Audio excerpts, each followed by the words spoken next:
I've got a mate of mine with me, Nick Thompson. Nick was been part of the blueprint and its formation, particularly its implementation following the gathering in 2016. So Nick, do you want to tell us a little bit about the blueprint, about the structure of the blueprint? Yeah, sure. Thanks, John. So there's 5 pillars to the blueprint. The first one is about promoting the positive aspects of work. So what you'll see on the site is a company, South City Construct, where they talk about some of the positive activities that they do.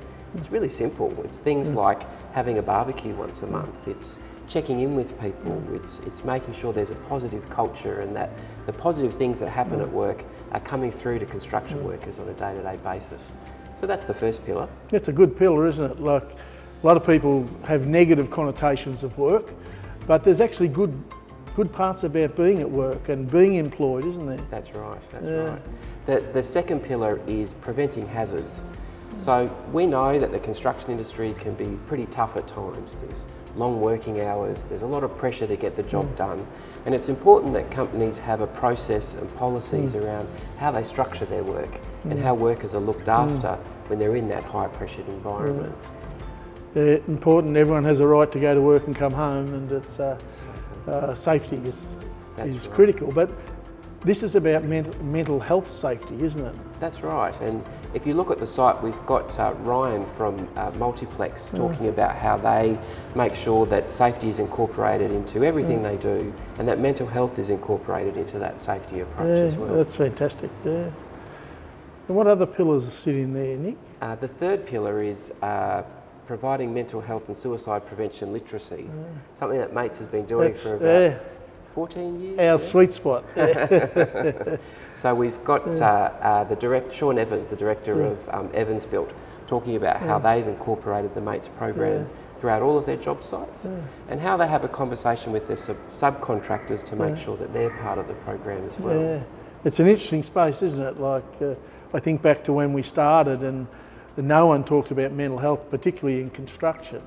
But Mates now have an evidence-based approach that works. So, you know, I think over 200,000 workers have now been through some aspect of the program. So it's a fantastic opportunity. And the program speaks for itself. Some of those rates have decreased over time. So it's clear that by the construction industry coming together and having a really clear process for how they tackle this issue, it's having results. Yeah. So that's 3 pillars. Nick, what's the 4th pillar? The 4th pillar is early intervention and prevention. More often than not, companies engage an employee assistance program so that workers have a direct line of professional clinical support that can help them if they're having a particularly tough time. Not all companies have an EAP. Other people approach early intervention and prevention in different ways. And one company we'll hear about on the site is CV Services. And they've actually implemented an online resource of supports, of community organisations that workers can access via the intranet and get that early intervention and support that they need. And that would be confidential and independent sort of stuff? Absolutely. Private, confidential. Your employer wouldn't know about what you're talking about in those sessions. It's really about making sure that if you're starting to get some of those warning signs that things aren't travelling quite the way you wanted them to, that there's some support there to coach you through. Yeah, that's fantastic. I know that one of the hazards in our industry is occupational redundancy, and there's always that suspicion from workers that if they identify that they're struggling, that maybe they won't be on the next job. So to have it as confidential and independent is a really powerful support for workers. And I know through the Mates program, a lot of them have expressed that. So that's 4 pillars, Nick. So 5 pillars, I understand. What's the 5th? The 5th one is return to work, which sounds pretty straightforward. But when it comes to mental health and return to work, sometimes companies aren't quite sure how to approach it. And what we've learned over time is it's just like a physical injury. If you hurt your leg on site, you talk to professionals, they talk to your employer, and you develop a plan to get you back into the workplace. Mental health's no different. If you're having a tough time and you need to go away from the job site, you can still work with professionals and your employer to get back. And the benefit of that actually happening is that other workers can see that if they're struggling, they're going to be supported to come back into the workplace. Yeah.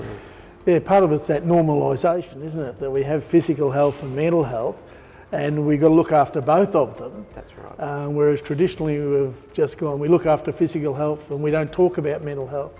And thank God times are changing, and good positive return to work strategies around that can only benefit a business. That's right.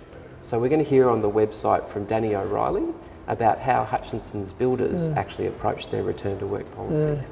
Oh, that's fantastic. I know Danny, and he's a wise head who's been around the industry for a long time, and I know that he's always been keen about return to work and not losing the investment that goes into workers. Like, we put a lot of hours, a lot of time, a lot of training into workers, with the idea that we want to retain them, and return to work would seem to be a really critical piece of retaining the investment that we have in workers and in the industry.